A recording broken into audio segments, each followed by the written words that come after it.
The Deschutes River Trail is a popular trail near the Dalles in north-central Oregon. The trail is a former rail bed that follows the Deschutes River upstream from its mouth where it dumps into the Columbia River. I recently joined friends Pete and George for a bikepacking adventure that included the Deschutes River Trail. We had some ideas to make a lollipop route that, as far as we could tell, had never been ridden before. We had no idea if we would be successful, and due to limited alternate routes, there was no plan B. If everything went to plan, our route would be a 145-mile lollipop loop following the Deschutes River Trail, including the unmaintained last few miles with missing trestles. Info on this portion of the trail is extremely hard to find. Locals we talked to told tales of impassable rivers and sheer cliffs. After this, it was gravel roads to Maupin for resupply, and then the very lightly traveled Bake Oven Road from Maupin to the ghost town of Shaniko. Then there's a short stretch of Highway 97 before jumping back on gravel roads as the route works its way to Morrow. From there, it's back on gravel until Rattlesnake Canyon. This was the biggest question mark of the route. Satellite imagery showed a very faint road used to exist. We had no idea if it still existed today or what we were in for. If this road works out, it would snake its way steeply back down into the Deschutes River Canyon, where we could then take the Deschutes River Trail back to the start. So, did it work out as planned? Before we get into that, there's some interesting history on how the Deschutes River Trail came to be. It turns out, in 1908, two competing railroads began constructing tracks on opposite sides of the Deschutes River. The goal was to be the first to bend and gain control of the untapped timber wealth just waiting for a way to market. The competing railroads were run by bitter rivals James Hill and Edward Harriman. They absolutely hated each other, and this rivalry spilled over to the construction crews. Crews were incentivized to build as fast as they could and get ahead of the other railroad.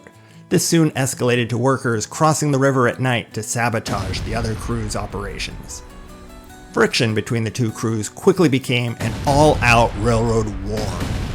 Competing construction crews would often blow up the other people's supplies and ignite their black powder stores, dump boulders on the tracks, and do anything they could to slow down the other railroad. Eventually, cooler heads prevailed, possibly out of necessity, and they agreed to share a line through the Crooked River Gorge as it was too narrow to support two competing sets of tracks.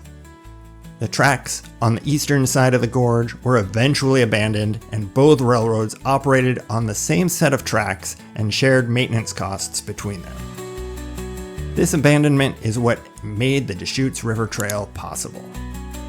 The trail itself starts immediately from the entrance to the campground and very quickly leaves civilization behind. Most people riding this trail turn around after 11 miles at the ruins of the old Harris homestead. Sadly, this burned down in 2018. This is the point where the trail starts to get a little rougher. The next 8 miles continues to deteriorate until around mile 19, where you'll come across the first of several missing trestles. So this is where the fun begins. Trail ends. Everybody, and I mean everybody, knows this trail doesn't go through. So we're here to ride it through. This is where the tales of the impossible route begin. We carefully worked our way down into the chasm below and hauled our loaded bikes back up the other side. The next 4 miles are extremely feral and slow going. We were off the bike at least as much as we were on the bike over this stretch. Each missing trestle required hiking down a steep loose trail into the canyon and then back up the other side. These trails are extremely primitive and can be quite challenging with a heavy bike. I definitely do not recommend bringing panniers on this part of the trip. Hate to break it to you, George, but you forgot something. And the lighter you can pack, the happier you will be. While this section is challenging, it's also some of the most scenic and interesting. It isn't easy, but it's well worth the struggle. During a rare bit of riding, I managed to slice the sidewall of my tire on one of the many sharp rocks from decades of rock slides. With the delay of trying to fix my tire, we decided to call it a day. We ended up hiking down some steep single track to the river, about halfway through the hike-a-bike section. It's worth noting that wild camping is allowed anywhere along the Deschutes River Trail. In the first 11 miles, there are several spots with pit toilets, but you are free to camp anywhere. The next morning, we hiked back up to the trail and continued the agonizingly slow progress through the abandoned landscape. After what felt like an eternity, we eventually came out at Max Canyon Campground on the gravel BLM access road. This felt like heaven after the recent challenges. We were clearly excited to be riding again and felt a big energy boost from it. Our excitement likely caused us to push a bit too hard through here as our pace was not sustainable. The road is long and uneventful, and we eventually had to ease off the pace. We continued on to the town of Maupin at mile 51 for lunch. The original plan was to have breakfast in Maupin, but the remaining hike-a-bike took much longer than anticipated. With full bellies and tired legs, all we wanted to do was take a nap, but we still had ambitious goals, so we fought through the food coma and headed up the Bake Oven Road climb out of town. The next 25 miles were all uphill to the high point of the route. This was a paved road, but traffic was almost non-existent. As we crested the climb, the wind started to pick up, and descending into Shaniko, the winds continued to get stronger and colder. We were quickly engulfed in an ominous dark sky, threatening rain on top of the already cold temperatures. Shaniko is a ghost town with less than 5 permanent residents. There's a restaurant and a store, but I've ridden through the town 3 times now and have yet to find anything open. Though we were able to get water from the public restrooms. With the extreme winds and the dropping temperatures, our motivation was waning quickly. Then we discovered the historic town jail was open. We went inside for a few minutes to get warm, and before we knew it, we had decided to spend the night in jail. The next morning, though the winds had eased up a bit, it was still pretty cold. The next 14 miles, while on a highway, were mostly downhill, so we put on all the clothes we brought and enjoyed the fastest stretch of the entire route.